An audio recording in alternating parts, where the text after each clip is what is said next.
नमस्ते साथियों, class 9th का आज हम चैप्टर पढ़ेंगे हिस्ट्री का।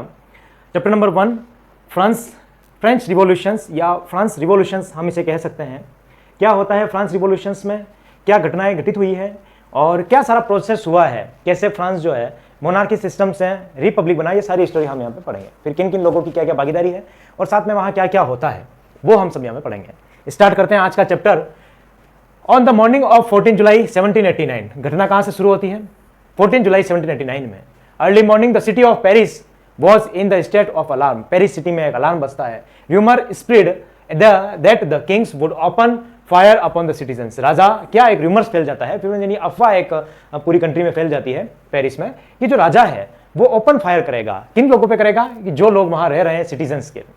People started gathering and they started breaking a number of government buildings in search of alarm. जैसे ही ये अलार्म बजता है तो आम लोग जो नागरिक हैं वो बहुत ही बड़ी संख्या में रिवोल्ट करने के लिए उतर जाते हैं और उतरने के साथ में ही गवर्नमेंट बिल्डिंग्स को घेर लेते हैं उनकी तहस नहस करने के लिए। The commander of the Bastille was killed in the armed fight and the prisoners were released.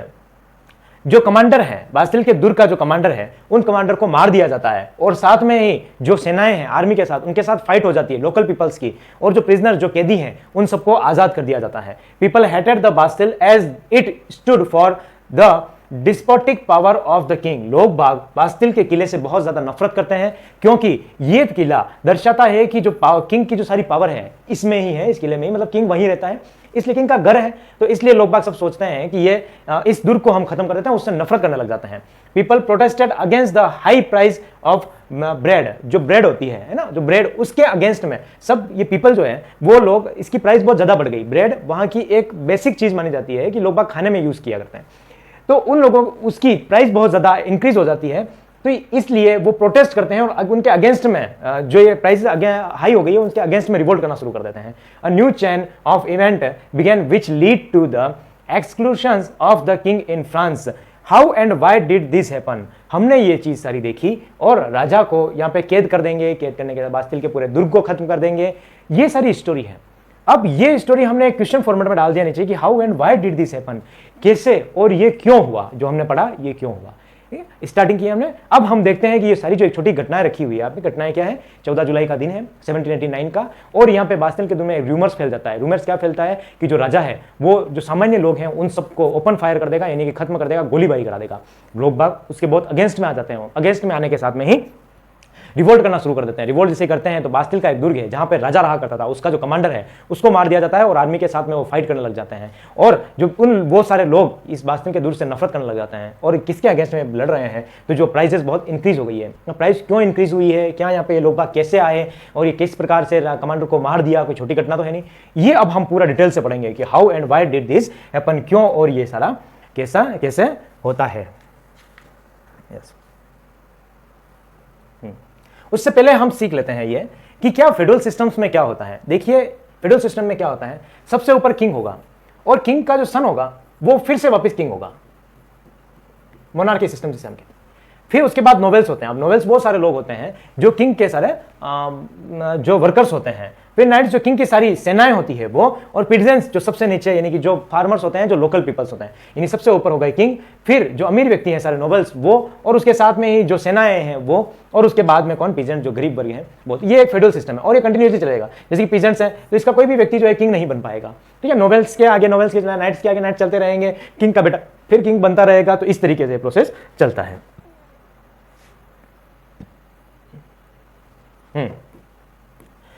French society during the late 18th century. 18th century में क्या यहां पे होता है वो हम देखते हैं। नाउ इन 1774 हमने वहां पे घटना कब की पढ़ी है? 1789 की, जो रूमर्स फैल गया था और सारी घटनाएं। लेकिन हम स्टोरी कहां से शुरू करेंगे? 1774 से। उससे पहले क्या हुआ? Louis 16 of the Bourbon family of kings ascended the throne of France. एक किंग है और किंग का नाम क्या है? लुई 16। और लुई 16 कौन है? तो बर्बन एम्पायर का राजा है।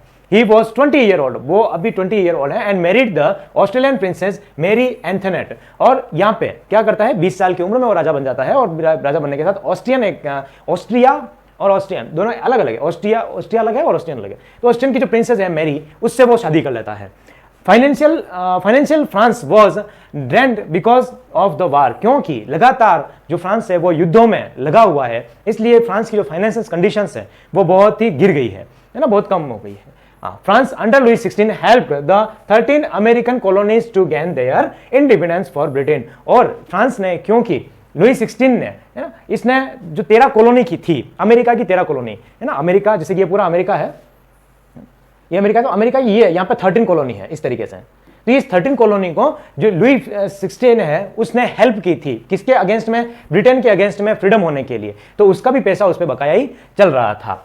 अब second, taxes were increased to meet regular expenses such as the cost of maintaining an army, the court, running government offices and universities, क्योंकि लगातार टैक्स बढ़ रहे थे, और टैक्स क्यों बढ़ रहे थे, क्योंकि आर्मी को मेंटेन करना रहता था, कोर्ट को मेंटेन करना रहता था, जो गवर्नमेंट थी उनको चलाना रहता था, और गवर्नमेंट ऑफिसेज और यूनिवर्सिटी जो थी उनको चलाना रहता था, इसलिए प्राइसेस जो है, जो टैक्स सिस्टम है वो लगातार क्या हो रहा है, इंक्रीज होता जा रहा है। The country of France was divided into 3 states, ये पूरी स्टोरी में आपको समझाऊंगा कि किस तरीके से जो फ्रांस जो कंट्री है वो 3 स्टेट्स में बटी हुई है, और state in the 18th century, 18वीं शताब्दी तक ये सारी जो फ्रांस है वो पूरी 3 स्टेट में, 3 भागों में बटा हुआ है अंडर सोशलिटी के according. The federal system was part of the society as such dated back to the middle age, जो फेडरल सिस्टम था वो एक सोसाइटी का और एक स्टेट्स का एक बड़ा पार्ट हुआ करता था। 90% of population was dominated by peasants but only a small number of them owned the land they cultivated, जो 90% वहां की जनता थी वो लोकल पीपल थी, और लोकल पीपल के पास में उनकी खुद की भूमि नहीं थी, पीजेंट नहीं, फार्मर की थी, उनके पास खुद की भूमि नहीं थी, और कुछ ही लोग ऐसे थे जो वो कल्टिवेट करते थे। अब क्या है, 60% वॉज ओwned बाय नोबेल्स, जो 60% जो लोग बाग थे उनमें कौन थे, जो नोबेल्स थे, चर्च थे, और रिचर मेंबर थे, यानी कि जो उच्च हाई लेवल के जो लोग थे उन सबकी क्या थी, भूमि थी जिसपे ये सारे लोग काम किया करते थे, और ये सभी इस तरीके से थर्ड एस्टेट का काम चलता है।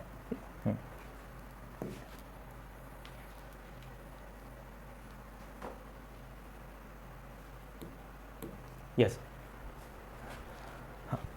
The clergy and the nobility members of the first 2 states enjoyed certain privileges by birth। जो 3 स्टेट्स हैं, स्टेट्स में आपको पहले समझा देता हूं कि स्टेट्स में क्या सिस्टम था, है ना, उसके बाद ही आपको समझेंगे तो सारा समझ में आ जाएगा। देखिए इस प्रकार से कुछ स्टेट्स की सारी स्टोरी थी। फर्स्ट स्टेट्स में ये सारे लोग थे जो क्या थे कि जो किंग और किंग की फैमिली से रिलेटेड थे, दूसरे लोग जो सारे नोबेल्स लोग थे वो सारे इसमें थे, और थर्ड स्टेट जो एवरीवन जितने भी इंक्लूडेड है, मतलब जो भी बाकी बचे हुए लोग हैं वो सारे थर्ड स्टेट्स में थे। अब देखिए टैक्स कौन पे करता था, ये टैक्स पे नहीं करता था, टैक्स, है ना, टैक्स ये पे नहीं करता था, ये भी टैक्स पे नहीं करता था, इवन दैट ये टैक्स पे करता था, जो कौन है, किसान है, फार्मर है, पीजेंट्स है, तो ये लोग जो है ये टैक्स पे कर रहे हैं। अब टैक्स क्या, इनको इसे भी टैक्स देना है और इन्हें इसे भी टैक्स देना है। तो first stand and second stand, और फर्स्ट स्टैंड जो है प्रिविलेज से, यानी कि जो जन्मजात उनके बर्थ से जो अधिकार मिले हुए हैं उनका एंजॉयमेंट वो कर रहे हैं। देखिए ये देखिए, ये फर्स्ट स्टेट, ये नोबिलिटी, सेकंड स्टेट, फिर थर्ड स्टेट में भी businessman, merchant, court officials, lawyers, है ना, ये peasants and artist, small peasants, land labour, तो इस प्रकार से सारे थर्ड स्टेट में मिले हुए। तो इस प्रकार की ये सारी जो सिस्टम था वहां पर फ्रांस में ये बटा हुआ था, और ये बिल्कुल बेकार सा सिस्टम था, क्योंकि यहाँ पे ये थर्ड स्टेट जो है वही सारा टैक्स पे कर रहा है, फर्स्ट और सेकंड स्टेट जो है वो टैक्स पे नहीं कर रहा है। ठीक, अब हम वापिस वहीं आ जाते हैं कि ये क्या करते हैं। The clergy and the nobility members of the first 2 states enjoyed the certain privilege by earth। जो फर्स्ट स्टेट के लोग हैं, है ना, फर्स्ट स्टेट के लोग हैं, और जो सेकंड स्टेट के लोग हैं वो दोनों क्या कर रहे हैं, वो एंजॉय कर रहे हैं, यानी कि वो लाभ उठा रहे हैं प्रिविलेजेस जो उन्हें जन्मजात मिले हुए हैं। These groups of members were exempted from paying taxation and enjoyed feudal privileges। ये क्या करते थे, जो टैक्स था जो पे किया जाता था उनको ले लेते थे और अपना जीवन यापन चलाते रहते थे। Yes, all members of the third states had to pay taxation। जो थर्ड स्टेट्स के लोग थे वो सारा टैक्स पे करते थे।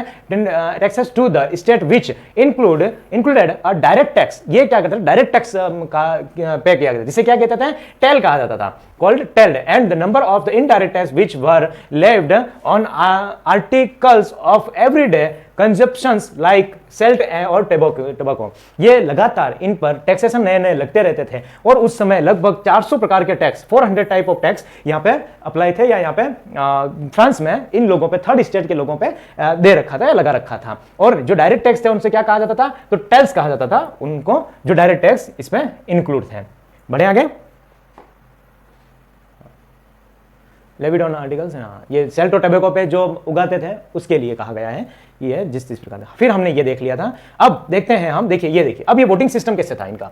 देखिए वोटिंग सिस्टम इस प्रकार से था, जो चर्च है, ये चर्च है, 3 स्टेट बटे हुए हैं, ये फर्स्ट स्टेट है, ये सेकंड स्टेट है और ये थर्ड स्टेट है ना। अब क्या होता था, जब भी ये कोई पार्लियामेंट बनाते थे, अब कोई टैक्स पे करना है, देखिए राजा कोई डायरेक्ट टैक्स पे नहीं कर सकते, टैक्स नहीं लगा सकता था कि ये नया टैक्स लगाना, उनको एक असेंबली बुलानी होती थी और उस असेंबली में तीनों लोग आते थे, मतलब पीजेंट्स भी आते थे, थर्ड स्टेट वाले भी, सेकंड स्टेट वाले भी, फर्स्ट स्टेट वाले भी। अब देखिए इन दोनों को तो कोई टैक्स पे करना है नहीं और इन दोनों को पे नहीं करना है, तो ये क्या करते थे, पर हेड जो वोटिंग थी पर हेड नहीं थी, है ना, ये वोटिंग थी पर स्टेट थी। अब पर हेड और पर स्टेट, पर हेड यानी कि प्रत्येक सिर, और प्रत्येक सिर के हिसाब से नहीं थी। अब इसमें तो बहुत सारे लोग थे, लेकिन यहां पर क्या था कि यहां पर कम लोग थे, तो ये क्या करते थे कि 1 वोट ये और 1 वोट ये, और इन सब लोगों का इंक्लूड कर क्या कर देते थे 1 वोट ये। तो टोटल कितने हो गए, 3 हो गए। तो अब देखिए जब भी कोई बिल पास करना पड़ता था तो ये दोनों तो मिले हुए थे, तो जब भी बिल पास करना था तो ये दोनों एक तरफ और 2/3, ठीक है। तो इस प्रकार से बिल, तो ये बिल इनके फेवर में आ जाता हमेशा, क्योंकि इस प्रकार से नहीं हो सकता था कि 1/3 ये हार जाते थे, है ना। तो इस प्रकार से ये सारे जो वोटिंग है ये हमेशा जीत जाते थे, जो भी कोई नया लाना है तो उसके आगे में ये हमेशा जीत जाते थे। तो यहाँ पे एक सिस्टम ये चल रहा था, लोग परेशान थे, इससे भी परेशान थे, और फ्यूडल सिस्टम जो मोनार्की सिस्टम चल रहा था वो उससे भी लोग बहुत परेशान थे। अब देखिए नेक्स्ट क्या है, द स्ट्रगल ऑफ सर्वाइव, जीने के लिए जो स्ट्रगल करना पड़ रहा था वो देखते हैं। Yes, substance crisis, the populations of France rose from about 23 million in 1715, जो 1715 के तक 23 मिलियन यहाँ की पॉपुलेशन थी, लेकिन 28 मिलियन इन 1789, लेकिन 1789 तक क्या हो जाता है 28 मिलियन हो जाता है। हाँ, 5 मिलियन जो है वो इंक्रीज हो जाता है यहाँ के population. This lead to rapid increase in the demand of food grains, और लगातार बढ़ती हुई जनसंख्या के कारण जो फूड है उसकी बहुत ही ज्यादा डिमांड बढ़ने लग गई थी। अब डिमांड बढ़ने लगेगी तो प्राइस भी बढ़ने लगेगी, जनसंख्या जैसे जैसे पॉपुलेशन इंक्रीज होती है वैसे वैसे प्राइसिंग भी क्या होती है, इंक्रीज होती है। क्यों? क्योंकि जो सारी सोसाइटी है उसको बेसिक जो नीड होती है वो पूरी करनी होती है, और बेसिक नीड्स क्या है कि वो देखिए लैंड तो लिमिटेड है, और लैंड लिमिटेड होने के साथ साथ में उनको प्रोवाइड सब करना ही है, और लैंड पे उतना ही हो पा रहा है जितना वो लोग है, लेकिन उससे पॉपुलेशन उससे ज्यादा है, तो प्राइस तो ऑटोमेटिकली इंक्रीज होगी। तो ये क्या है, जैसे फूड है तो उसके लिए बहुत ही ज्यादा ये इंक्रीज हो गया था जो प्राइस थी उनकी, और पॉपुलेशन के साथ साथ में productions of grain could not keep peace with the demands, और जो प्रोडक्शंस हो रहा था वो लगातार इसके जो पॉपुलेशन बढ़ रही थी उनकी डिमांड बढ़ रही थी तो उसके साथ पूरा नहीं किया जा सकता था। So the price of bread which was the staple diet of the majority rose rapidly, और ये जो ब्रेड है इसको एक प्रमुख खाद्य वस्तु यहाँ पे माना गया था, यानी कि फ्रांस में माना जाता था, और इसकी भी प्राइस क्या हो रही है, लगातार बढ़ रही है। Most workers were employed as labourers in workshops whose owner fixed their wages. बहुत सारे लोग ऐसे थे, हमने अभी देखा था कि फ्रांस में अधिकतर जो लोग बाग थे वो सारे वर्कर्स थे, और वर्कर्स वो कहीं ना कहीं काम कर रहे थे एज अ लेबर, लेकिन उनकी जो वेजेस था यानी कि उनकी जो सैलरी थी वो बिल्कुल फिक्स थी, उससे ज्यादा नहीं थी। But wages did not keep peace with their rise in prices, लेकिन जो वेजेस दिया जा रहा था वो सारा उसके अकॉर्डिंग नहीं था जितना कि लगातार महंगाई बढ़ रही है। So the gap between the poor and rich widened, और ये जो गैप हो रहा था पुअर लोगों के बीच में और रिच लोगों के बीच में वो लगातार बढ़ ही रहा था। रिच लोगों के बीच में क्यों बढ़ रहा था? क्योंकि ये क्या प्रोडक्शंस कर रहे हैं, और प्रोडक्शंस करने के बाद सेलिंग कर रहे हैं, और सेलिंग में प्राइसेस ज्यादा है तो उनके पास पैसा ज्यादा आएगा। और पुअर लोग क्यों? क्योंकि वो जो चीजें हैं वो खरीद ही नहीं पा रहे हैं, है ना। तो इस प्रकार से वो पुअर जो गरीब जो है वो गरीब होता जा रहा है, अमीर अमीर होता जा रहा है। ठीक है, चले बढ़े आगे। ये देखिए, ये यहाँ पे एक बहुत ही अच्छी तरीके से बताया हुआ है, ये एक स्ट्रक्चर बताया हुआ है जिसमें क्या है, ये फर्स्ट स्टेट्स को शो कर रहा है ना, सॉरी ये थर्ड स्टेट को शो कर रहा है, ये फर्स्ट स्टेट को शो कर रहा है, और ये थर्ड स्टेट को, सेकंड स्टेट को शो कर रहा है। ये क्या बता रहा है, जैसे कि ये व्यक्ति है तो ये व्यक्ति इस प्रकार से इन दोनों पर अपना बोझ जो है डाले हुआ है। ठीक है, ये एक व्यक्ति है, एक ये व्यक्ति है, तो ये क्या है, इस थर्ड स्टेट वाले ने पूरी तरीके से अपने ऊपर सारा जो भार है वो अपने कंधों पर ले रखा है, मतलब टैक्स जो है यही व्यक्ति पे कर रहा है।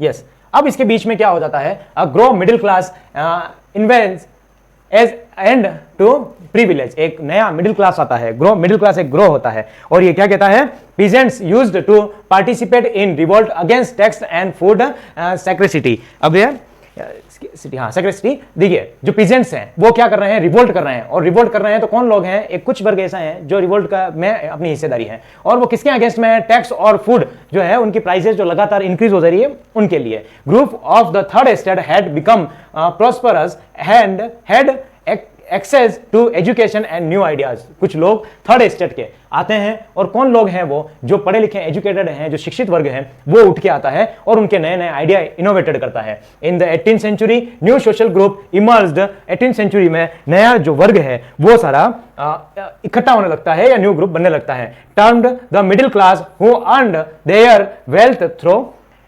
expanding overseas trade and by manufacturing woolen and silk textile that were either exporter or bought by the richer member of society। ये वो लोग हैं जो किसी न किसी मिल में काम कर रहे हैं, वो पैसा कमा रहे हैं, और साथ में ही कुछ ना कुछ मैन्युफैक्चरिंग, वुलन मैन्युफैक्चरिंग में वो इन्वॉल्व है, या फिर सिल्क टेक्सटाइल में वो इन्वॉल्व है। देखिए मिडिल क्लास ग्रो कैसे होती है, मैं एक छोटे से एग्जाम्पल से आप सबको समझा देता हूं। देखिए कोई व्यक्ति है जो पीजेंट्स है, मान लो एक ये खेत है, ठीक है, एक ये खेत है, और इसमें कोई व्यक्ति 100 रुपए की कमाई कर रहा है। अगर कोई 100 व्यक्ति की उसमें कमाई कर रहा है और उसका खर्च भी 100 रुपए है, तो उसकी बचत कितनी हो गई, 0। और 0 बचत हुई, इसका मतलब वो क्या हो गया, दिन का दिन कमाया और फिर वापस वहां खत्म हो गया। उसके साथ में ही अगर कोई ऐसा व्यक्ति है जो एक फैक्ट्री में काम कर रहा है और उसकी जो बेसिक नीड्स हैं, कोई फैक्ट्री में काम कर रहा है, वो प्रतिदिन के हिसाब से, पर डे के हिसाब से 200 रुपए कमा रहा है, और उसका खर्च कितना है, 100 रुपए है, तो उसकी बचत कितनी हो गई, 100 रुपीज। और 100 रुपीज जैसी बचत हुई, इसका मतलब वो लगातार ये पैसा जो है सेव करता रहेगा। ऐसे ही तो मिडिल क्लास बनती है। ये पुअर क्लास है, इसके पास कुछ सेविंग नहीं, और मिडिल क्लास के पास क्या होता है, मोस्टली सेविंग होती है, और सेविंग होने के साथ साथ में ही लगातार सेविंग होता है, तो उसके पास एक सरप्लस आ जाता है, और सरप्लस आ जाता है तो वो एक साथ कहीं ना कहीं यूज कर सकता है, तो वो लगातार क्या होता है, एक अलग कैटेगरी में उसका नाम आ जाता है। The third estates included professionals such as lawyer और एडमिनिस्ट्रेटिव ऑफिशियल्स। इसमें देखिए कुछ तो लेबर की हमने बात की, कोई वो कौन लेबर है जो मैन्युफैक्चरिंग इंडस्ट्री में काम कर रहे हैं, सिल्क टेक्सटाइल में वो लोग काम कर रहे हैं। अब ये जो कुछ ऐसे भी इंक्लूड हैं जो प्रोफेशंस क्या है उनका, एक तो लॉयर का, वकालत का, और एडमिनिस्ट्रेशन ऑफिस जो सरकारी विभागों में सारे काम करते हैं, तो ये वहां से पैसे सेविंग होंगे। A persons social positions were dependent on their merit. अब इसमें क्या है कि सोशल जो पूरा बनाया हुआ था उसमें ये अकॉर्डिंग टू मेरिट, मतलब कि लोगों की वरीयता के अनुसार बनाया है कि कौन व्यक्ति सबसे अमीर है, फिर कौन है, फिर कौन है। तो इस तरीके से ग्रोइंग मिडिल क्लास एक नया वर्ग एक उदय का हो जाता है, और नया जो वर्ग उदय होगा वही एक बहुत बड़ी क्रांति करेगा। हाँ, नोट डाउन कर लो।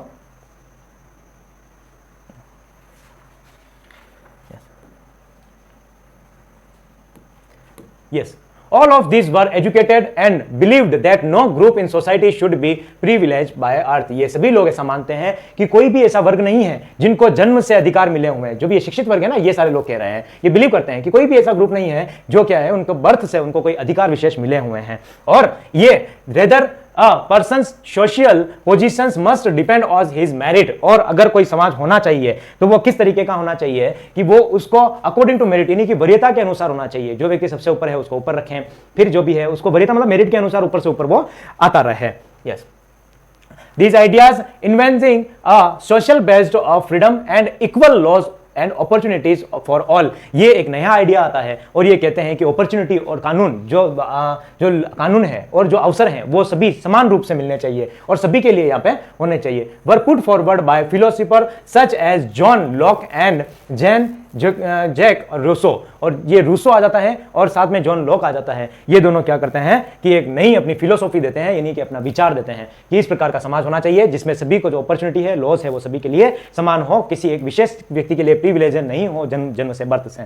इन his two treatise of government Locke search to reflect the doctrine of the divine and absolved right, यानी देवीय गुण ऑफ द मोनार्क। ये जो एक मोनार्की सिस्टम में काम चल रहा है, क्या चल रहा है कि ये search of result and doctrine of the divine and absolute right, देवीय गुण, जो भगवान से उसको शक्ति मिली हुई है। किसको? राजा को। राजा यही मानता था कि उसके सारे जो सभी जो शक्तियां हैं वो भगवान ने उसको दी हुई है और वो भगवान ने उसको इसलिए यहाँ पे जमीन पे भेजा है क्योंकि वो क्या कर सके, रक्षा कर सके सभी लोगों की, और रक्षा करने के साथ साथ में ही सभी को समान अवसर दे सके। तो ये सारी जो गुण है, ये देवीय गुण है, ये सारे क्या हमें खत्म करने हैं। In the spirit of the laws Montesquieu Montesquieu proposed a division of power within the government between the legislative, executive and judiciary. एक स्पीड ये कहता है कि लॉ ऐसा होना चाहिए, कौन कहता है? मॉन्टेस्क्यू कहता है कि लॉ ऐसा होना चाहिए जिसमें गवर्नमेंट किसके बीच में बटी हुई हो, legislative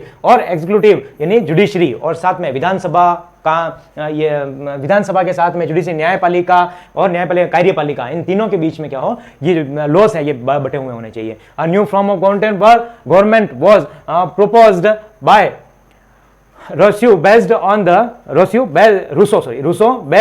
social contract between people and their representative. और ये क्या कह रहा है कि ये जो नया गवर्नमेंट बननी चाहिए, ये किस तरीके, रूसो क्या कहता है कि सोशल कॉन्ट्रैक्ट किस प्रकार से होना चाहिए कि जो रिप्रेजेंटेटिव है उसको लोग बाग चूज करें, है ना. Similarly Montesquieu proposed a divisions of power within the government between the legislative, executive and judiciary. उसी तरीके से देखिए रूसो, जॉन रूसो क्या कहता है कि ये कहता है कि सारे जो रिप्रेजेंटेटिव है वो सभी कहां होना चाहिए कि ये लोगों द्वारा तय होना चाहिए. साथ में ही जो मोंटेस्क्यू क्या कहता है, मोंटेस्क्यू कहता है कि गवर्नमेंट जो है, जैसे गवर्नमेंट बन गई है, हमने बना तो दी, लोगों ने चूज भी कर ली और बना भी दी, तो गवर्नमेंट कितने भागों में, जैसे कार्यपालिका, न्यायपालिका और विधानसभा, इन तीनों में होनी चाहिए, लेजिस्लेटिव, एक्जीक्यूटिव और judiciary. In the USA this module of government was put into force. Louis XVI planned to impose further taxes to meet the expenses. ये देखिए ये एक अलग ही स्टोरी चल रही है, लेकिन लुई 16 की एक अलग ही स्टोरी चल रही है. लुई 16 अब यहाँ पे कहा है कि ये यूएसए में पहले से जो मॉडल है वो पहले से प्रस्तुत हो चुका है और वहां पे अप्लाई हो चुका है, लेकिन एक ये लुई 16 जो है वो क्या कहता है, वो ये कह रहा है कि एक नया टैक्स मैं लगाना चाहता हूं इन लोगों पे, और नया टैक्स लगाएगा मतलब पीजेंट के ऊपर ही लगेगा. तो ये क्या कह रहा है कि नया टैक्स मैं उसमें लगाना चाहता हूं. ये इसकी एक अलग ही गणित चल रही है. हाँ, नोट डाउन कर लो.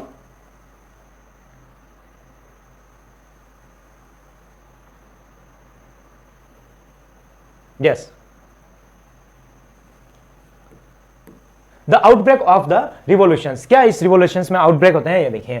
इन France the monarchs didn't have the power to impose taxes. जो मोनार्की सिस्टम था, मैंने स्टार्टिंग में कहा था, सिर्फ उसके पास ऐसा करने का पावर नहीं था कि वो डायरेक्ट टैक्सेस बिठा दे. उसको क्या करना पड़ता था, असेंबली बुलानी पड़ती थी, और असेंबली में तीनों स्टेट थे. हाँ, they had to call the meeting of the state general. जो स्टेट जनरल है उसकी मीटिंग उसे बनानी होती थी. Political body to which the 3 state send their representative to pass proposal for new taxes. और इसमें क्या होता था कि ये नए पॉलिटिकल जितने भी हैं ये लोग, तो ये क्या होते थे कि स्टेट जनरल को बुलाते थे, और स्टेट जनरल में बुलाने के साथ में ही पॉलिटिकल बॉडी मतलब जो भी लोग बाग हैं उसमें आएंगे, असेंबली में आएंगे, और असेंबली में आने के बाद उस प्रपोजल को एक्सेप्ट करेंगे. देखिए जनता बहुत बड़ी है, 28 मिलियन की मैं बात कर रहा हूं यहाँ पे, है ना. लेकिन यहाँ पे क्या स्टेट में, थर्ड स्टेट में जैसे 300 पर्सन है, सेकंड स्टेट में 300 लगभग, और ये लास्ट में 600 पीपल है ना. तो ऐसे करके कुछ 1200 लोगों के रिप्रेजेंटेटिव है. तो ये रिप्रेजेंटेटिव यहाँ पर आते हैं, थर्ड स्टेट के रिप्रेजेंटेटिव यहाँ पर आते हैं. लुई 16 ऑन 5 मई 1789, ये 1789 की एक घटना है, called an assembly to pass proposal. Assembly को बुलाता है और प्रपोजल पास करने के लिए फॉर न्यू टैक्सेशन, और किसके लिए कि एक नया टैक्स बनाया जाए. Representative for the first and second state were present and the third state was represented by its proposal and educated member. ये जो पहले और second, first and second states के जो लोग हैं were present and the third state were represented by it's proposal. और ये थर्ड स्टेट के जो लोग हैं वो इसको मना कर देते हैं कि इसमें कौन लोग हैं, सारे तो एजुकेटेड जितने भी मेंबर होते हैं वो सारे इसको मना कर देते हैं कि नहीं, इस प्रकार से नहीं. According to the principle each state had. अब अगर कोई एक सिद्धांतिक बात है कि अगर कोई अकॉर्डिंग पास कर रहा है, लॉ पास कर रहा है, तो principle each state had 1 vote. यानी इसमें यहाँ के जो सिद्धांतिक बात है उसमें ईच स्टेट यानी फर्स्ट स्टेट है तो उसका 1 वोट माना जाएगा, बता दी मैंने बात आपको ये, और सेकंड स्टेट है तो उसका 1 वोट माना जाएगा.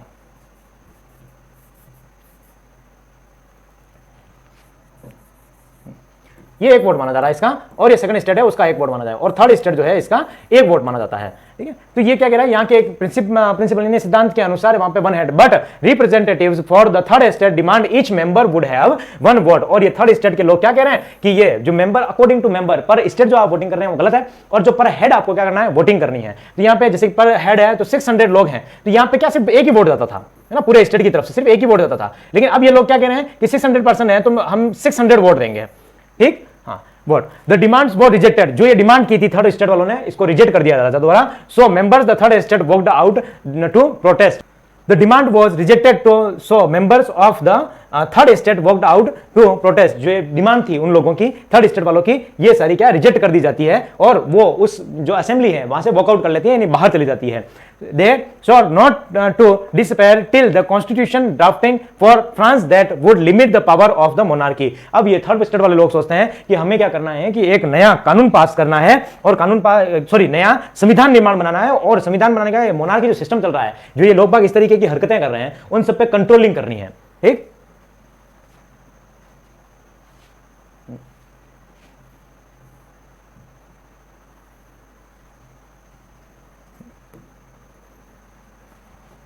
On 20 June, they assembled in the hall of the indoor tennis court, the grounds of Versailles। देखिए वर्साई की जो संधि होती है वहीं पर, ये बाद में होगी, मैं फिर बताऊंगा आपको, है ना। ये 20 वर्साई का एक महल है और वर्साई के महल में एक ग्राउंड है और टेनिस जो कोर्ट है वहां पर ये मीटिंग कर लेते हैं, सभी थर्ड स्टेट वाले लोग यहाँ पे इकट्ठे हो जाते हैं। They declare themselves a national assembly, और वो स्टेट वेस्टेट सब छोड़ के नेशनल असेंबली में यहाँ पे उनको सुप कह देते हैं कि थर्ड स्टेट वाले जो लोग हैं ये सारे कौन हो जाएंगे, अब नेशनल असेंबली के लोग हो जाएंगे, उनको नेशनल असेंबली के नाम से जाना जाएगा। अब थर्ड स्टेट के नाम से उनको नहीं जाना जाएगा। फर्स्ट और सेकंड स्टेट की अलग स्टोरी चल रही है, लेकिन थर्ड स्टेट वाले अलग हो गए और ये ग्राउंड में मिलते हैं, वर्सेल के टेनिस ग्राउंड में मिलते हैं, और वहां पे खुद को थर्ड स्टेट वाले लोग क्या कर देते हैं कि ये नेशनल असेंबली को कोशिश कर देते हैं कि नेशनल असेंबली हमारे नाम से जाना जाएगा। And not to disappear till they had draft a constitution for France that would limit the power of the monarch। और ये खुद कहते हैं कि हम एक संविधान बनाएंगे और संविधान में मोनार्की जो सिस्टम है उसको डाउन करने की कोशिश करेंगे, उनकी पावर जो है उसको लिमिट करने की कोशिश करेंगे। They were lead by मेराबियो और अबेसिये और मेराबियो, ये दोनों कौन लीड करता है, तो ये जो एनए हो रही है यहाँ इनको लीडिंग करता है। अबेसियो ओरिजिनली प्रेजेंट, अब देखिए जो अबेसियो है वो पुजारी था स्टार्टिंग से, ओरिजिनल में जो था पुजारी था। Wrote influential pamphlet called what is the third state, वो लोगों को पैम्पलेट बाजा, पैम्पलेट यानी कि पर्चा, आपने अखबारों में बीच में एडवर्टाइजमेंट का पर्चा देखा होगा छोटा अलग अलग कलर का, तो पर्चा सभी को, और पर्चा किस नाम से है, वो क्या कहता है what is third state, third state क्या है, थर्ड स्टेट के बारे में लिखता है, थर्ड स्टेट के लोग कौन हैं और थर्ड स्टेट क्या है, इस बारे में सारी वो पर्चा एक बनाता है, पैम्पलेट बनाता है और लोगों को बांटता है वहां पे सभी पे। While the national assembly was busy at Versailles drafting a constitution, जब नेशनल असेंबली कौन है, तो थर्ड स्टेट्स के लोग, है ना, थर्ड स्टेट्स के हैं ये लोग हैं सारे, जो नेशनल असेंबली है वो बिजी थी, किसमें बिजी थी, ड्राफ्टिंग कर रही थी, कॉन्स्टिट्यूशन मेकिंग में जो ड्राफ्टिंग कर रही थी। The rest of France sheet the turmoil, जो उस समय जो फ्रांस में उथल पुथल चल रही थी, मतलब उथल पुथल चली रही है, फर्स्ट और सेकंड स्टेट वाले अलग हैं, थर्ड स्टेट वाले अलग हैं, महंगाई अलग बढ़ी हुई है, सभी लोग अलग रिवोल्ट कर रहे हैं, तो ये फ्रांस में पूरी उथल पुथल चल रही थी। Severe winter had meant a bad harvesting, इस समय बहुत ही हार्वेस्टिंग बहुत ही खराब हुई थी, यानी खेती वगैरह हम सब कहें तो ओवरऑल बहुत ही खराब हुई, एग्रीकल्चर बहुत ही खराब हुआ था। द प्राइस ऑफ ब्रेड रोज, जो ब्रेड की जो प्राइस थी लगातार इंक्रीज हो ही रही थी। Often bakers exploited the situation and hoarded supplies, जो बेकर्स थे, जो भिखारी वगैरह लोग थे, या फिर हम कहें जो लेबर्स वगैरह लोग थी, वो सारी लगातार क्या कर रही थी, उनको काम बहुत कम मिल रहा था और काम से वो लगातार सप्लाई उनको बहुत ज्यादा कम हो रही थी। After spending hours in long queues at the baker, crowds of angry women stormed into the shops. At the same time, the king ordered troops to move into Paris. On 14 July, again agitated crowd stormed and destroyed the Bastille। इसके साथ में ही सारे जो लोग हैं वो बहुत ही ज्यादा गुस्सा हो गए हैं, जो महिलाएं हैं वो जितनी भी दुकानें हैं उस पर उन्होंने धावा बोल दिया और उस पर वो जितने भी ब्रेड वगैरह है वो सारे ले रही है, मतलब उन्होंने जो वहां से लेना शुरू कर दिया, पैसों के साथ नहीं, रिवोल्ट करके, हम कहते हैं ना कि जिस प्रकार से रिवोल्ट करके जबरदस्ती वहां से अंदर घुस गए, तोड़फोड़ मचा दी और वहां से ले लेके भाग गए। तो ये इस तरीके से जो महिलाएं थी वो सभी गुस्साई महिलाएं शॉप्स के अंदर तोड़फोड़ कर देती है और सारी यहां से लेके चली जाती है। अब किंग एक ऑर्डर निकालता है, और ऑर्डर क्या निकालता है कि जो भी क्राउन के अगेंस्ट में है और जो बास्टिन के दूर को गिराना चाहता है उन सबको अरेस्ट कर दो और उसके साथ में ही क्या कर दो, इनको शूट कर दो। तो यही तो हमने घटना देखी थी 14, यहीं से तो शुरू किया था हमने लेसन को, तो 14 जुलाई 1789 को ये एक रूमर्स फैल जाता है, तो और यही रूमर्स फैल रहा है। तो ये सारी बैकग्राउंड में सारी कहानी चल रही है कि एस्टेट में क्या हलचल हुई, एस्टेट में हलचल होने के बाद नया टैक्सेशन लग रहा है, एस्टेट की क्या गणित थी, मैं वो एक छोटी सी स्टोरी के साथ बता देता हूँ। देखो एस्टेट हमने यहां से शुरू किया कि तीन एस्टेट जो है, तीन स्टेट्स होते हैं, है ना, ये देख लें, हाँ, तीन टाइप के स्टेट होते हैं, फर्स्ट, सेकंड एंड थर्ड, तीन टाइप के स्टेट्स हैं। जैसे कि मान लो इसमें 300 पीपल हैं, इसमें 300 हैं, तो इसमें 600 हैं। अब वोटिंग होनी चाहिए पर हेड, अगर वोटिंग होती है पर हेड तो कितने वोट हो जाएंगे, 6×6=12 है ना, 1200 वोट। लेकिन वोटिंग ऐसे नहीं होती थी, वोटिंग होती थी पर हेड, मतलब एक वोट इसका, एक वोट इसका और एक वोट इसका। टोटल वोट कितने हो गए? 3। जब भी, क्योंकि ये दोनों तो मिले हुए थे। अब यहाँ पे कौन था? चर्च था फर्स्ट स्टेट में, और सेकंड स्टेट में कौन थे? राजा और उसका परिवार था, नोबेल्स और ये सभी लोग थे, और थर्ड में जो पीजेंट्स लोग थे वो सारे थे। तो ये इस तरीके से यहाँ से सारी सिचुएशन चल रही थी। अब राजा एक नया कानून पास कर देता है, और नया कानून पास करने के लिए जरूरत थी, तो ये दोनों तो साथ में मिल गए, और मिल गए तो यहाँ से तो पास हो गए, लेकिन ये थर्ड स्टेट वाले क्या हो गए? मना हो गई। अब ये थर्ड स्टेट वाले ये कह रहे हैं कि आप ये इस तरीके से क्यों काउंटिंग कर रहे हैं, वोटिंग इस तरीके से क्यों कर रहे हैं, आप थोड़ी पर हेड करो। तो ये जो बात है पर हेड वाली, ये राजा मना कर देता है कि ऐसे नहीं होगी। तो ये क्या कर देते हैं? वॉकआउट कर लेते हैं, और वॉकआउट वर्साई का जो टेनिस कोर्ट है, वहां ग्राउंड है, वहां से सभी ये थर्ड स्टेट वाले लोग इकट्ठा हो जाते हैं, और थर्ड स्टेट वाले जैसे इकट्ठा होंगे, और वो जो थर्ड स्टेट है उसको क्या नाम देते हैं? नेशनल असेंबली, जिसे एनए के नाम से जाना जाता है। और उसके बैकग्राउंड में क्या, अब ये कहते हैं कि हम क्या करेंगे? एक कॉन्स्टिट्यूशन मेकिंग करेंगे। कॉन्स्टिट्यूशन मेकिंग करेंगे तो उसमें जो मोनार्की सिस्टम है उसका जो पावर है वो पावर क्या करेंगे? डिक्रीज करेंगे, नहीं हम लो करेंगे उस पावर को। और इस पावर को लो करने के साथ में एक बैकग्राउंड में स्पीड होता है, एक बैकग्राउंड में स्टोरी और चल रही है कि लगातार महंगाई बढ़ रही है, और जो महिलाएं हैं वो सारी क्या है? शॉप्स पे उन्होंने अटैक कर लिया है, और सारी ब्रेड है वो छीनने लग गए हैं। और इसके साथ में ही जो किंग है उसने एक आदेश निकाल दिया कि जो लोग हैं उस पर शूट करना शुरू कर दो। और यहीं से हमने चैप्टर वापस शुरू किया था। बढ़ते हैं आगे।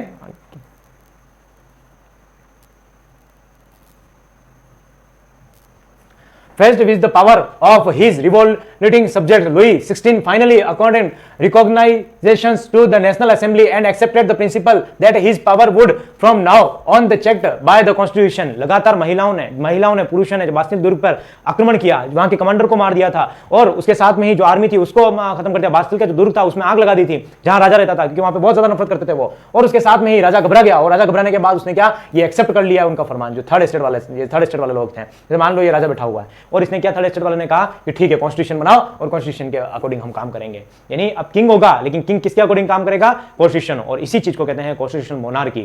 ठीक है। The Assembly passed the decree abolishing the federal system of obligations and taxation of 4th August 1789 were abolished and land owned by the church were conflict।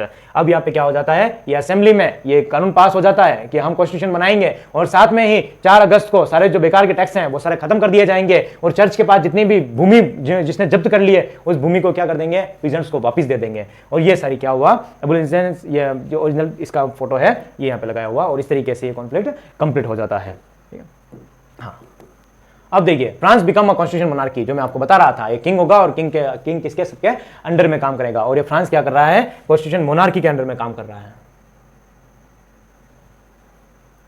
France become a constitutional monarchy in 1791 the National Assembly completed। 1791 में national assembly complete हो जाती है, यानी कि अब जो third state है, देखिए नेशनल असेंबली बनाई है थर्ड स्टेट वालों ने, लेकिन अब फर्स्ट और थर्ड स्टेट खत्म हो गए, क्योंकि राजा ने मान ली बात, और राजा थर्ड स्टेट में इन्वॉल्व हो गया। थर्ड स्टेट का राइट मतलब क्या हो गया? वो नेशनल असेंबली में इन्वॉल्व हो गया है, कॉन्स्टिट्यूशन के अकॉर्डिंग काम करेगा, इसलिए उसको क्या कहा था? Constitution monarchy. मोनार्की यानी राजा वाला सिस्टम, और कॉन्स्टिट्यूशन संविधान, तो राजा इस तरीके का राजा हो जो कॉन्स्टिट्यूशन के अकॉर्डिंग चला है। ठीक है। 1791 में नेशनल असेंबली कंप्लीट हो जाती है, the draft of the constitution बना देती है, and it's main object was the limit of the power of the monarch. और इसका जो मेन एम होता है वो क्या होता है कि जो ये मोनार्की सिस्टम है उस पावर को कंट्रोल करना। This power were now separated and assigned to different institutions. और ये जो पावर है जो सिर्फ राजा के पास ही है, कि न्याय भी वही करेगा, कानून भी वही बनाएगा, और साथ में जो जितने भी अधिकार होंगे वो भी सब उसी के पास होंगे। तो ये कानून 3 भागों में वापस बांट दिए जाते हैं, the legislature, executive and judiciary, यानी विधानसभा, कार्यपालिका और न्यायपालिका, इन तीनों में ये चीजें अलग अलग बांट दी जाती है। इसका मतलब राजा की जो पावर है वो डिस्ट्रीब्यूट कर दी जाती है। इसका रिजल्ट क्या होता है? तो रिजल्ट है France become a constitution monarchy. अगर आपको क्वेश्चन आ जाता है कि कैसे फ्रांस जो है कॉन्स्टिट्यूशन मोनार्की बनाती है, सारी हिस्ट्री आपको लिखनी होगी उसमें।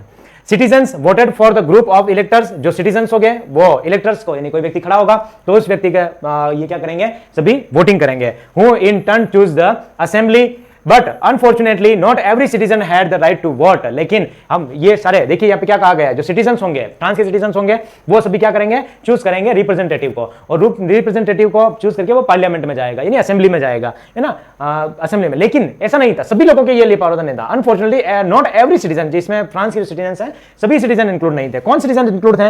वो मैन, वुमेन भी नहीं, सिर्फ वो मैन जो 25 ईयर से अबाउट है, यानी 25 ईयर से उनकी एज ज्यादा थी, और वो टैक्स पे करते थे equal to at least 3 days of the labours wage were entitled to vote. वो 3 दिन का अपने टैक्स पे करते थे और 25 साल की उम्र से अधिक जो होते थे वो सारा यहाँ पे पूरा काम अच्छा हो रहा है। लेकिन ये जो चीज है ना, ये वापस क्या एक कॉन्फ्लिक्ट डाल देगा। और देखिए किसी व्यक्ति पे हम कंट्रोल करते हैं ना, तो कंट्रोल अगर वो किसी प्रेशर से हो जाता है तो उसके मस्तिष्क में जो उसका पावर है, किसी व्यक्ति का हमने पावर छीन लिया तो वो तो चाहेगा ना कि मैं वापस उस पावर में आऊं। तो ये राजा भी वही काम करेगा कि वो वापस किस तरीके से पावर में आता है वो देखते हैं। और एक ये यहाँ पे ये सिचुएशन डाल दी। कॉन्स्टिट्यूशन मोनार्की हमने पढ़ लिया कि किस तरीके से कॉन्स्टिट्यूशन मोनार्की होती है। और ये 25 ईयर्स है जो अबव है और जो टैक्स पे कर रहा है, 3 दिन का जो टैक्स है वो पे कर रहा है, वो व्यक्ति वोटिंग कर सकता है और उसकी वोटिंग के अकॉर्डिंग सभी लोग वहां जाएंगे। द कॉन्स्टिट्यूशन, इस तरीके का कॉन्स्टिट्यूशन ड्राफ्ट बनाया था, ओरिजिनली में ऐसा ही है।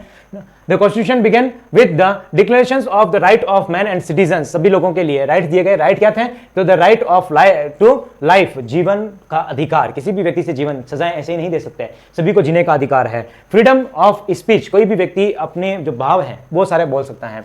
फ्रीडम ऑफ ओपिनियन, उसके व्यक्ति के जो खुद के व्यू है वो व्यक्ति रख सकता है। इक्वलिटी बिफोर लॉ, कोई भी जो कानून होगा वो सभी के लिए समान होगा, अलग अलग तरीके का नहीं होगा। Were established at the natural and inalienable rights, प्राकृतिक तरीके से इन सभी चीजों को अपना लिया गया था। That is, they belonged to each human being by birth and could not be taken away. कोई भी व्यक्ति जो है जन्म से उसको अधिकार नहीं मिलेंगे, सभी के लिए अधिकार जो है समान है, सभी के लिए राइट्स जो है समान है। तो इस तरीके से इनको राइट्स दिए गए थे। हाँ,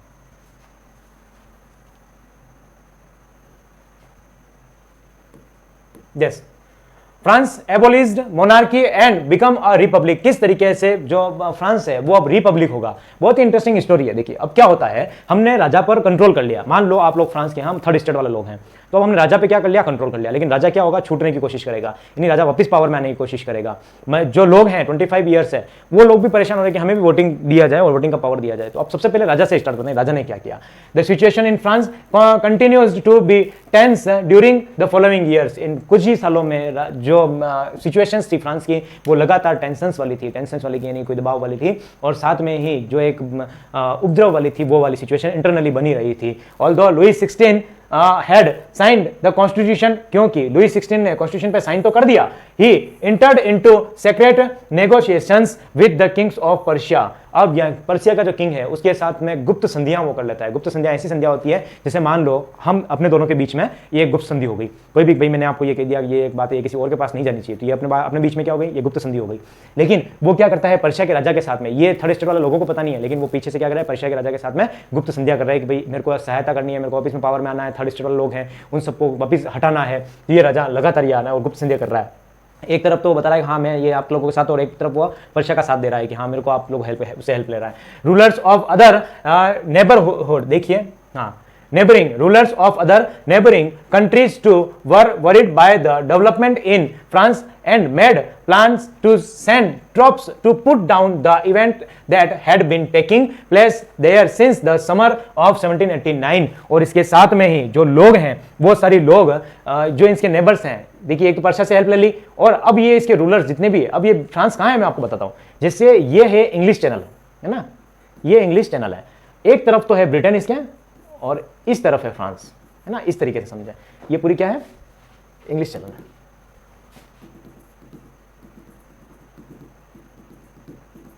ठीक है, और एक तरफ है ब्रिटेन और एक तरफ है फ्रांस। अब कोई भी राष्ट्र ये नहीं चाहेगा कि उसके पास वाला जो कंट्री है वो शक्तिशाली हो। जैसे चाइना नहीं चाहता है कि भारत शक्तिशाली हो, हम नहीं चाहते हैं कि पाकिस्तान शक्तिशाली हो। और अगर दोनों शक्तिशाली हो जाएंगे यानी पावरफुल हो जाएंगे तो आपस में बैटल जो होंगे वो नेसेसरी हो जाएंगे, बैटल हो गई होगा। तो यही बात हो गई कि उनके नेबर जो थे वो नहीं चाहते थे कि उनके पास में किसी प्रकार की कोई भी शक्तिशाली राष्ट्र बने। और उसके साथ में जो पर्शिया के जो सेना थी, है ना, ट्रॉप्स जो सैनिक थे, उनको event had been taking place there since the summer of 1789। और सेना को कह दिया गया जाओ और समर से 1789 से पहले क्या हो जाना चाहिए, वो सारा जो राष्ट्र है, जो फ्रांस वाला राष्ट्र है, वो अपने पास आना चाहिए, अंडर में आना चाहिए। बिफोर दिस कुड हैपन, कुछ भी होता उससे पहले before this could happen the national assembly voted in April 1792 to declare war against Prussia and Austria. कुछ भी होता उससे पहले नेशनल असेंबली में ये वोटिंग हो गई थी, सभी ने वोट कर दिया था कि हम क्या करेंगे, वार करेंगे। किसके अगेंस्ट में, पर्शिया के अगेंस्ट में और ऑस्ट्रिया के अगेंस्ट में हम वार कर देंगे। Thousand of volunteers thrown from the provinces to join the army. बहुत सारे वॉलंटियर यानी कि स्वयं सेवक जो राष्ट्र के लिए अपनी सेवा देना चाहते हैं वो इस आर्मी में जुड़ गए। Among the patriotic songs they sang with the Marseille, Marseille नाम से गाना गाया गया था, और मार्सिले नाम से गाना गाया था, composed by the poet Rouget de लाइल, है ना, इसका नाम है रोजेट दी लाइल। हाँ, मार्सिले नाम से ये गाना गाता है और मार्सिले नाम से गाना गा के गया। It was sung for the first time by volunteers इन स्वयंसेवकों द्वारा पहली बार ये मार्सिले गाना गाया जाता है। मार्सिले एज द मार्च, इस पूरी मार्च में जो यात्रा चल रही है इन पेरिस एंड सो, जो पेरिस जो जा रहे हैं, so got it named the Marseillaise is now the national anthem of France. और इसके साथ में ही जो मार्सिले हैं, देखिए जो एक गाना है मार्सिले, वो मार्सिले सभी जो वॉलंटियर्स हैं, जो स्वयंसेवक है, जो मार्च निकाल रहे हैं, वो सभी ने एक साथ गाना गाया। और एक साथ गाना गाया तो उसमें क्या हुआ, राष्ट्र की, नेशंस की भावना आने लग गई। तो इस मार्सिले जो सॉन्ग है उसको नेशनल एंथम बना दिया जाता है फ्रांस का। क्लियर, बढ़े आगे। तो इसमें एक ब्रीफ में वापस बता देता हूं कि ये क्या करते हैं कि राजा जो है वो negotiations with Kings of Persia, Persia के राजा के साथ में कुछ गुप्त संध्या कर लेता है। नेबर रिंग, उसके जो आसपास की जितनी भी कंट्री हैं वो नहीं चाहते हैं कि जो फ्रांस हो वो पावरफुल हो, और वो अपनी सेनाएं फ्रांस में भेज देते हैं। और फ्रांस भेजने के बाद में जैसे ये बात नेशनल असेंबली को पता चलती है तो नेशनल असेंबली में वोटिंग होती है और वोटिंग में डिक्लेयर हो जाता है कि अब हम कहाँ युद्ध करेंगे, पर्शिया और ऑस्ट्रिया में अब बैटल करेंगे। और इसके साथ में बहुत सारे वॉलंटियर जो है वो ज्वाइन कर लेते हैं आर्मी को, फ्रांसिस आर्मी को, और वो सारे वॉलंटियर से मार्च करते हैं पर्शिया की तरफ। और पर्शिया की तरफ मार्च करते हैं तब रास्ते में गाना गाते हैं मार्सिले, और मार्सिले जो गाना गाते हैं वो क्या हो जाता है, फ्रांस का नेशनल एंथम हो जाता है।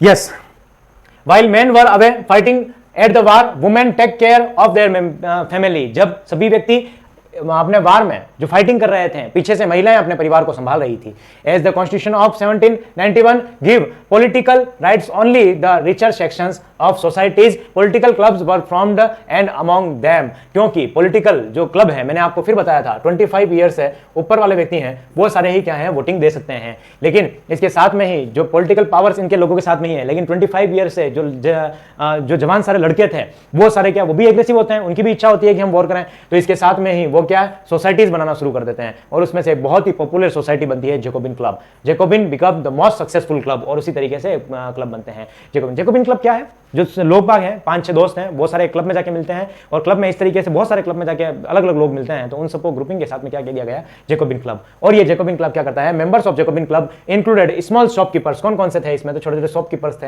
आर्टिसियंस थे, सच एज कॉन्से शू मेकर जो जूता मेकिंग करते थे, वो पेस्ट्री कुक्स जो बावर्ची थे वो सारे लोग, वॉच मेकर जो घड़ियां सुधार करते थे, प्रिंटर्स जो सारे जो प्रिंटिंग करते थे वो, as well as servant of the daily wages जो प्रतिदिन के हिसाब से जो चीजें काम आती है वैसे लोग सारे सर्वेंट थे, workers. There leader x Maximilien Robespierre, और इन सबका लीडर कौन था, रोबेस्पियर ना, याद रखना कौन लीडर था, किसका लीडर था, तो जैकोबिन क्लब का एक लीडर था Robespierre. This Jacobin came to be known as the sansculottes. इसको क्या कहा लाने लगे,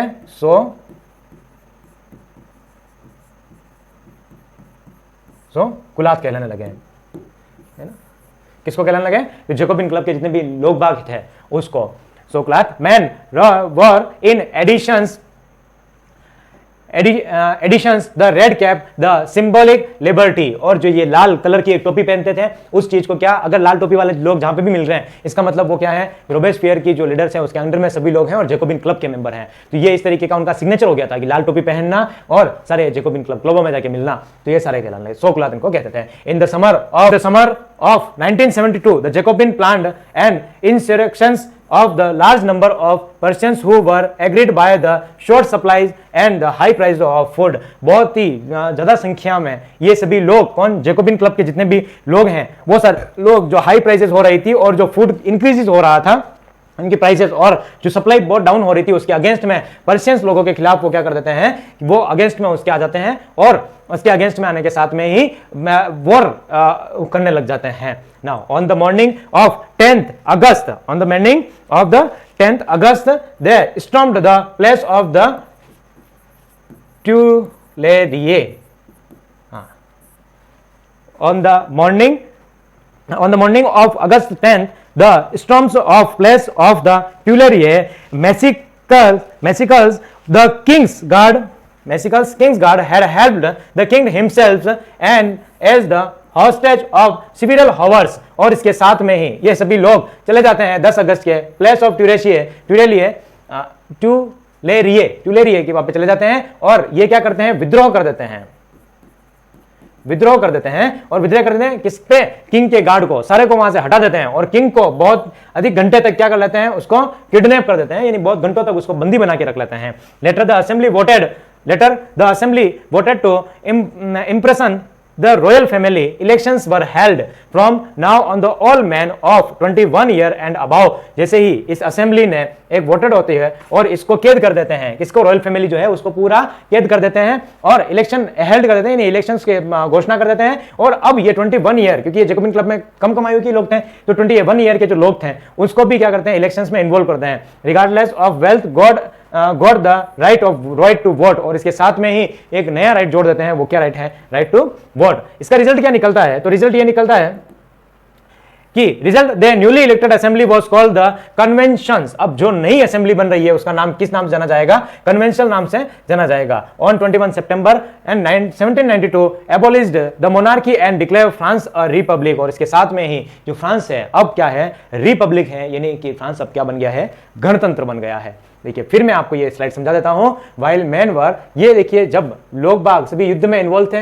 महिलाएं सारी क्या कर रही थी, घर की देखभाल कर रही थी. अब कॉन्स्टिट्यूशन में जो थे वो सोसाइटी इंक्लूडेड थी, लेकिन बहुत सारे लोग जो 25 ईयर प्लस थे वही लोग इसमें क्या इन्वॉल्व थे, लेकिन जो इससे कम एज वाले लोग हैं वो इसमें इन्वॉल्व नहीं थे. तो जैकोबिन एक क्लब बन जाते हैं, सीक्रेट सोसाइटीज बनने लग जाती है, उसमें क्या है, जैकोबिन एक क्लब बन जाता है. और क्लब बनने के बाद में इस क्लब में कौन कौन लोग हैं, तो आसपास के जैसे दुकानदार वगैरह है, ठीक है, आर्टिसन, शॉपकीपर है, शू मेकर है, पेस्ट्री कुक्स है, जो बावर्ची है वो है, जो सही करता है वो व्यक्ति है, ये छोटे मोटे सभी जो लोग हैं वो इसमें हैं. और इन सभी लोगों का एक जो व्यक्ति है वो लीडर है मैक्सिमिलियन रोबेस्पियर. और रोबेस्पियर जो है इसका लीडर बन जाता है. और इसका लीडर बनने के साथ में ही वो क्या करता है, एक जो फूड प्राइस है, और ये फूड प्राइस के साथ में सप्लाई डाउन हो रही है, वो पर्शियंस के रिवोल्ट कर लेता है उसके अगेंस्ट में. और 10 अगस्त की जो दिन है उसमें ट्यूरेशियर जो जगह है, जो जहां किंग रहता है, वहां से उसको पकड़ लिया जाता है, उनकी जो गार्ड है उसको मार दिया जाता है और जो उसको घंटों तक कैद कर रखते हैं उसी किले में. उसके बाद में असेंबली वोटेड करती है और जो रॉयल फैमिली कौन, किंग और किंग की फैमिली, उसको बंदी बना लिया जाता है, उसको जेल में डाल दिया जाता है और एक नया इलेक्शन जोड़ दिया जाता है. नया इलेक्शन सब होगा और उस इलेक्शंस में 21 ईयर से ऊपर जितने भी लोग हैं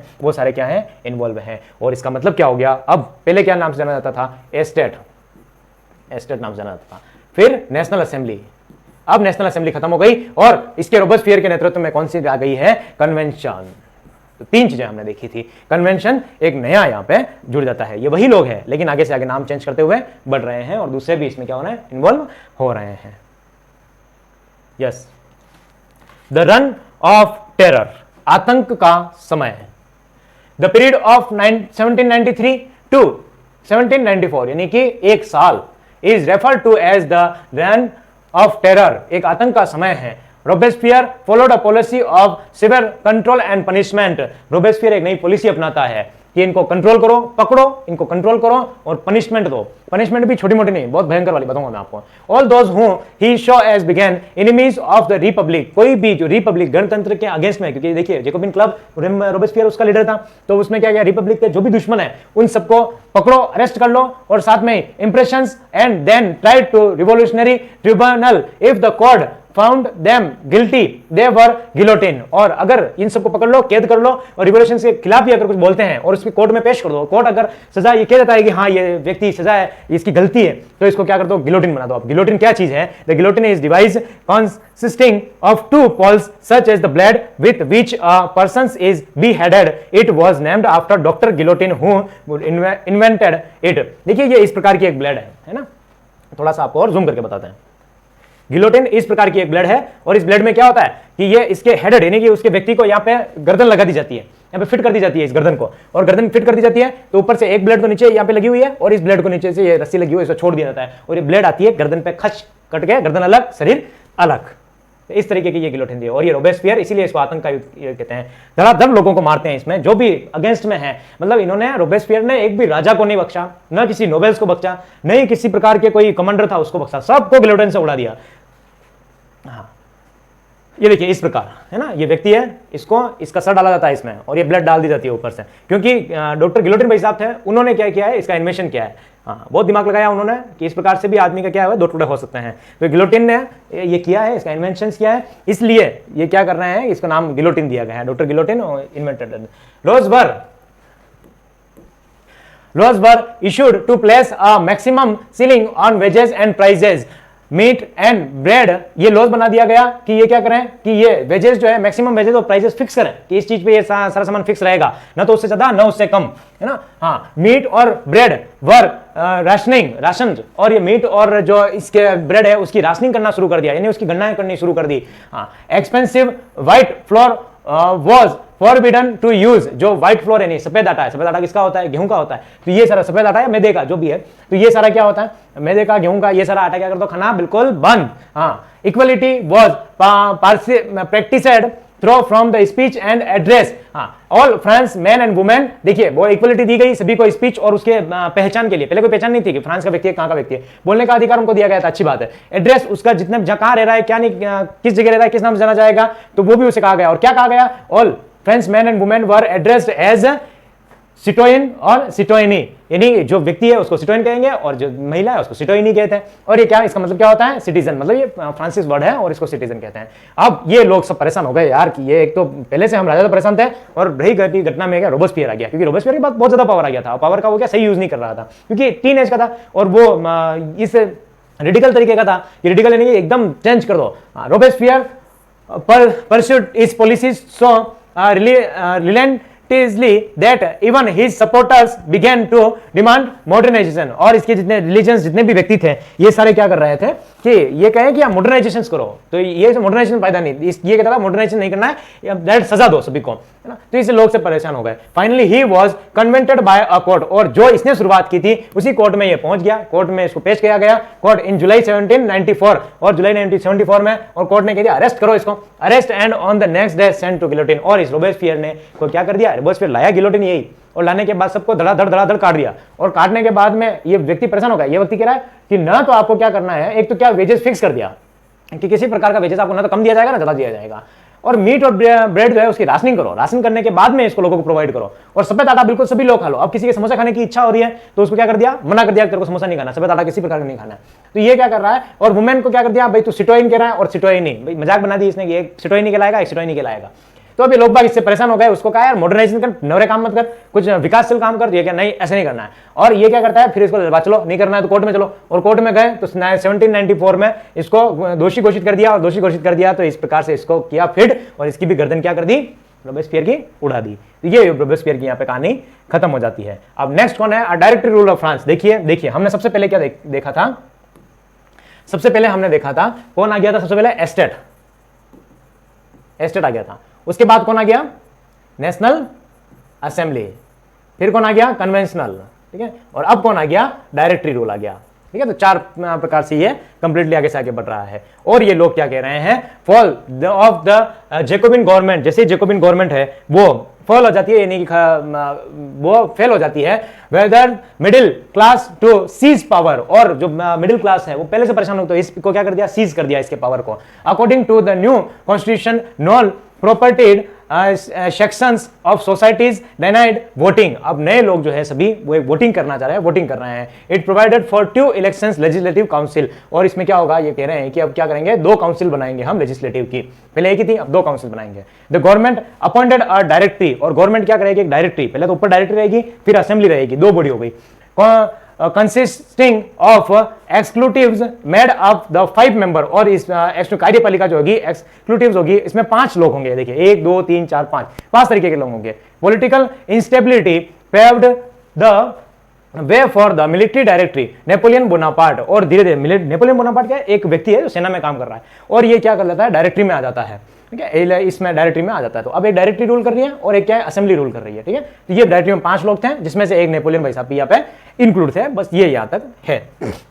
अब बढ़ते हैं आगे, और ये नेपोलियन क्या करता है वो देखते हैं। डिड वुमेन हैव, क्या महिलाओं ने भी, ये एक तो डायरेक्टरी हो गया, डायरेक्टरी में 5 लोग थे, और इस प्रकार से एक छोटी सी ये बात थी, ठीक है। अब क्या मेन चीज है कि क्या महिलाओं ने भी अपनी भागीदारी दी थी, तो यस महिलाओं ने भी अपनी भागीदारी दी थी। Women were active participant for the beginning which brought important changes in the country France. जो महिलाएं थी उन्होंने भी अपना बहुत इंपॉर्टेंट पार्ट जो है इसमें प्रेजेंट किया। Women for the third state had to work for a living and they didn't have access to education और जॉब ट्रेनिंग। और वो महिलाएं बहुत सारी ऐसी थी जो जिनके पास जॉब नहीं थी, वो शिक्षित नहीं थी। वो सारे लोग थर्ड स्टेट के जो लोग हैं उनकी वाइफ ऐसी थी, वाइफ जो थी वो पढ़ी लिखी नहीं थी या कोई जॉब नहीं करती थी, वो सारे अपना घर संभालती थी। Working women also had a care to their families. लेकिन जो कुछ वर्किंग वुमेन्स थी वो अपने परिवार का भी देखभाल करती थी।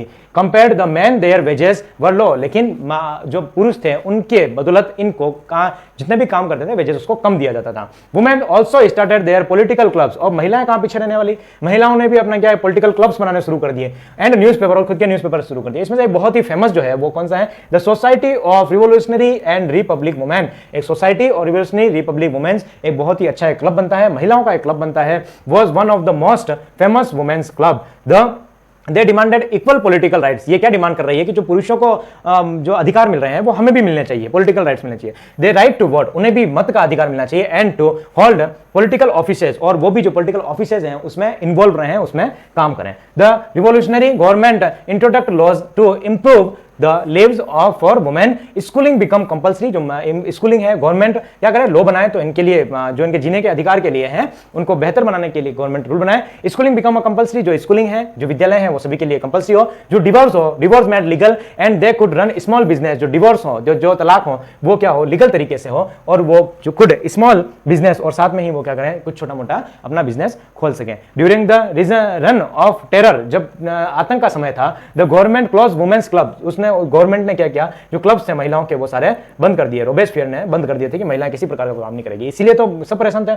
बैनिंग देयर पॉलिटिकल एक्टिविटीज, किसी भी प्रकार की पॉलिटिकल एक्टिविटीज नहीं होगी। आफ्टर मच स्ट्रगल, बहुत सारा स्ट्रगल करने के बाद में वुमेन इन फ्रांस 1946, जब भारत आजाद हुआ था उससे जस्ट एक साल पहले, won the right to vote. और महिलाओं को लास्ट क्या हो गया, मत का अधिकार मिल गया। तो एक क्वेश्चन आ जाए, did women have to revolution या पार्टिसिपेट इन रिवॉल्यूशंस। तो इस प्रकार से आपको बहुत बेहतरीन तरीके से शॉर्ट में मैंने आपको बता दिया कि महिलाएं इस तरीके से अपनी भागीदारी निभाती थी।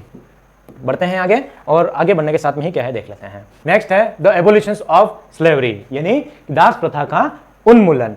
One of the most revolutionary social reform of the Jacobin reign was the abolition of slavery in the France colonies. The slave trade began in the 17th century. 17वीं शताब्दी में क्या होता है कि जो जैकोबिन क्लब है और सभी जो लोग हैं वो सभी दासों को पकड़ के लाते हैं। स्लेवरी यानी कि दास यानी जो ऐसे लोग जिनको क्या करते हैं कि कोई सैलरी नहीं दी जाती है, कोई पैसा नहीं दिया जाता है, ऐसे उनको काम कराया जाता है। पोर्ट सिटीज लाइक, ये पोर्ट है, और पोर्ट सिटीज पोर्ट किसे कहा जाता है, जहां पर जहाजें इकट्ठी रहती हैं। Port cities like Bordeaux and Nantes owed their economic prosperity to the flourishing slaves trade. और इस पोर्ट बोर्दे और नानते दोनों जगह पे क्या कर दिया जाता है, ये पोर्ट बनाए जाते हैं, और पोर्ट बनाने के साथ में ही बोर्दे और नानते पे इन लोगों को इकट्ठा किया जाता है, और इकट्ठा करने के साथ में इनको दूसरी जगह भेजा जाता है। जैसे देखो ये अफ्रीका है ना, ये बोर्दे और नानते वाली जगह है, तो यहाँ से इन लोगों को यहाँ पर अमेरिका भेज दिया जाएगा। अमेरिका में अगर ये लोग यूजफुल हो गए तो फिर ये दूसरी जगह भेज जाएंगे, दूसरी जगह गए तो यहाँ से यहाँ भेज जाएंगे, यहाँ से फिर यहाँ भेज जाएंगे। तो इस तरीके से इन लोगों को एक्सपोर्ट किया जाता है, और मोस्टली क्या अफ्रीका के लोग ही थे इसमें, और बाकी आसपास के जितने भी लोग थे वो भी थे ही। तो ये एक छोटा सा एक पोर्शन था इसका, ठीक है। अब देखिए इट वॉज फाइनली, कौन है ये और क्या इनके लिए हुआ है, इस प्रकार से देखिए, इन प्रकार से इनको बांध के रखते थे और साथ साथ में इनको काम। It was finally the conventional which in 1794 legislated to free all slaves in the France overseas positions. और 1794 में लेजिस्लेशन ने ये कह दिया था कि इन लोगों को क्या कर दिया जाए, फ्री कर दिया जाए, किसी प्रकार से स्लेव्स जो है वो काम नहीं करेंगे। लेकिन बहुत ही छोटे टाइम में, a short term measures 10 year later, बस 10 ही सालों के बाद में नेपोलियन री इंट्रोडक्ट स्लेवरी, और नेपोलियन ने क्या किया, वापिस इन लोगों को बुला दिया और इन लोगों को इस तरीके से काम करवाने लगे। Plantation owner understood their freedom as including the right of themselves African Negroes in pursuit of their economic interested। और जो प्लांटर्स थे वो ये समझ चुके थे कि अगर वो स्वतंत्र रहें और पैसा कमाना चाहते हैं तो उनको इस तरीके के स्लेव्स की जरूरत पड़ेगी ही। और ये किन निग्रो जनजाति के जो लोग हैं उनको यहाँ से पकड़ के लाते थे, और पकड़ के लाने के साथ में ही उनके इकोनॉमिक इंटरेस्ट के लिए उनको यूज किया करते थे। Slavery was finally abolished in French colonies in 1848। और स्लेवरी जो है वो अंततोगत्वा 1848 में खत्म होती है, ठीक है। दास प्रथा का उन्मूलन 1848 में होता है। नेक्स्ट लास्ट स्लाइड इस चैप्टर की, the revolution and everyday life. France during 1789 shows changes in the lives of man. 1789 के बाद लोगों का जीवन बहुत ही बदल गया था। Man and women, lives of man and women and children, जो बच्चे थे, जो महिलाएं थे, पुरुष थे, इन सभी की। Abolition of the censorship happened in the summer of 1789। Declarations of the rights of man, लोगों के पास सेंसरशिप मिलना शुरू हो गई थी। साथ में ही जो राइट्स थे मैन के वो सभी मिल गए थे। सिटीजन्स प्रोक्लेम्ड फ्रीडम, सिटीजन्स अपनी जो स्वतंत्रता थी उसको क्लेम कर सकते थे। Speech and expressions to be natural rights, और स्पीच जो था और उनके भाव जो थे नेचुरल, उनके दिमाग में जो भी चीज आ रही है वो सारा अपना बताना, और ये सब क्या था, उनके नेचुरल राइट्स बन गए थे। Freedom of press meant opposition's, opposing views of event could be expressed. कोई भी जो प्रेस है, प्रेस यानी समाचार वाले, न्यूज़पेपर वाले हैं, वो किसी भी तरीके की जो घटनाएं हैं या अपने जो व्यू हैं वो अखबारों में लिख सकते थे, किसी के अगेंस्ट में लिख सकते थे, उनको ऐसे में प्लेज सॉन्ग गाना गा सकते थे, खेल सकते थे। Plays songs and festive processions attracted large number of people. जो प्ले, जो गाना था, जो खेलकूद थी, ये जो फेस्टिवल्स थे, ये सभी लोगों को आपस में जोड़ के रखता था। नाउ कंक्लूजन क्या निकलता है इस चीज का? कंक्लूजन ये है, Napoleon Bonaparte crowned himself empire of France. हम पढ़ेंगे नेक्स्ट क्लास में पढ़ेंगे। वैसे नेपोलियन बोनापार्ट क्या हो जाता है, खुद एक बहुत बड़ा क्राउन बन जाता है। देखिए डायरेक्टरी आती है, डायरेक्टरी रूल करती है, फिर रूलिंग करने में पहले 5 लोग हैं, फिर नेपोलियन क्या करता है, धीरे धीरे उन 4 लोगों को तो हटा देता है, लेकिन खुद सबसे अपर में रह जाता है और फिर अलग अलग बैटल करता है। लेकिन एक बैटल होता है वाटरलू का, उसमें वो खुद हार जाता है। Napoleon Bonaparte crowned himself empire of France in, जो फ्रांस का इंपीरियर बन जाता है। In 1804 introduced many laws such as the protections of private property. बहुत सारे ऐसे लॉज लेके आता है वो, जैसे कि प्राइवेट प्रॉपर्टी को इंट्रोडक्ट करना। And uniform systems of the weight and measure provided by the decimal systems. अब क्या करते हैं, जो 10th क्लास में मैं आपको पढ़ाऊंगा कि इसमें इस तरीके का एक राइन संघ बनाता है जिसमें बहुत सारी जो कंट्रीज है वो अलग अलग जगह, अगर कोई कंट्री यहां से यहां जाएगा तो भी अलग टैक्स होगा, यहां से इस तरीके के अलग कंट्री में जाने के बाद भी इसको बहुत सारे टैक्स देना पड़ता है। लेकिन ये जो सिस्टम्स है, जो वेजेस अलग अलग वेज पे जाते हैं, मतलब वजन पे उनको चेंज हो जाता है। जैसे यहाँ पे मान लो जो चीज 1 kg है वही यहाँ पे 1.5 kg होगी, वही यहाँ पे 1.3 kg होगी, तो ये वेज भी चेंज होता रहता था साथ साथ में। तो ये क्या है, वो वेजेस में और डेसिमल में जो दशमलव प्रणाली थी वो सारी सिस्टम में वो चेंज करता है। कौन? Napoleon. Napoleon was defected battle of Waterloo, defected battle of Waterloo in 1815। 1815 का बैटल होता है, वाटरलू का बैटल होता है, किसके किसके बीच में होता है, तो नेपोलियन के बीच में होता है। और जो कंजर्वेटिव लोग हैं, कंजर्वेटिव लोग कौन, जो ब्रिटेन वाले हैं, जो रूढ़िवादी परंपरा के हैं, जो फ्रांस में किसी प्रकार का कोई चेंज नहीं चाहते हैं, ऐसे लोग, तो ये सारे क्या करते हैं, इसके अगेंस्ट में युद्ध करते हैं और ये हार जाता है। The idea of liberty and democratic rights were the most important legacy of the France revolution. जो फ्रांस रिवॉल्यूशन में सबसे बड़ा फायदा क्या था, सबसे बड़ा फायदा यह था कि एक आइडिया मिल गया। किसका आइडिया मिल गया था? नेशंस का, और राष्ट्र की भावना का विकास यहाँ पे हो जाता है। और फ्रांस के रिवॉल्यूशन हमें एक बहुत बड़ी विचारधारा देता है, क्योंकि फ्रांस का रिवॉल्यूशन ये बता सकता है कि हम फ्री हो सकते हैं। फ्री उन सब लोगों से फ्री हो सकते हैं जिन्होंने हमारे ऊपर प्रेशराइज कर रखा है, जो जिनके अंडर में हम लोग काम कर रहे हैं, उन सभी लोगों के अगर हम फ्री हो सकते हैं। Colonised peoples reworked on their idea of freedom. जो कॉलोनी बनी है, कॉलोनी का मतलब ये होता है कोई एक राष्ट्र है, उस राष्ट्र ने दूसरे राष्ट्र को अपने अंडर में कर रखा है, तो वो दूसरा जो राष्ट्र है वो क्या कहलाएगा, उस पहले वाले राष्ट्र की उस पहले वाले राष्ट्र के सारा एडमिनिस्ट्रेशन होगा, सबकी आर्मी वही होगी, तो वो उसका कॉलोनी कहलाएगा। तो लोगों को ये बात समझ में आने लग गई कि वो जो कॉलोनी बना रखी है उससे वो फ्री हो सकते हैं और create a sovereign national state, और वो खुद का अपना एक राष्ट्र बना सकता है। ये इसका एक कंक्लूजन निकलता है। कंक्लूजन बहुत ही इंपॉर्टेंट है, क्योंकि यही कंक्लूजन विश्व में सभी जो क्रांतियां होगी, सभी जो रिवोल्ट होगा, उसकी ये फ्रांस उसकी देन है, और फ्रांस के कारण ही सभी जगह क्या होता है, रिवोल्ट हो जाता है। और सारी जो नेशंस की भावना है वो ये फ्रांस ही। तो बहुत ही बड़ा चैप्टर था, अच्छा चैप्टर था। हम इसको एक बार रिवाइज कर लेते हैं स्टार्टिंग से कि किस प्रकार से क्या क्या होता है।